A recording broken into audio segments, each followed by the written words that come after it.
సంవత్సరం అవుతుంది ఖాళీగా ఉండి. What are you planning to do? ఒక కాఫీ ఆర్డర్ ఇచ్చి 1/2 చేసుకొని తాగుతుంటే సిగ్గుగా ఉంది.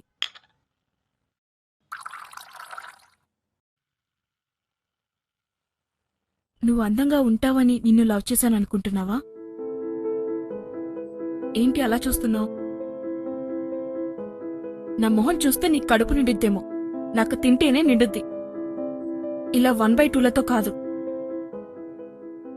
Now I understood. Your capable of doing nothing. ఇంకా రేపటి నుండి రోడ్డు పక్కన టీ షాప్లో కూర్చోబెడతావేమో. I think it's time to say. నేను చెప్పబోయే వర్డ్ నీకు తెలుసు అనుకుంటా. Let's break up. తనతో నా జీవితం బాగుంటుందని ప్రేమించా. తను మాత్రం నా జీవితం బాగుంటుందనుకుని ప్రేమించింది. అప్పుడు తనని నేను బ్రతిమలాడొచ్చు, ఒప్పించొచ్చు. కానీ నాతో సగం కాఫీ తాగలేనిది నాలో సగం ఎలా అవుద్ది? సంవత్సరం అవుతుంది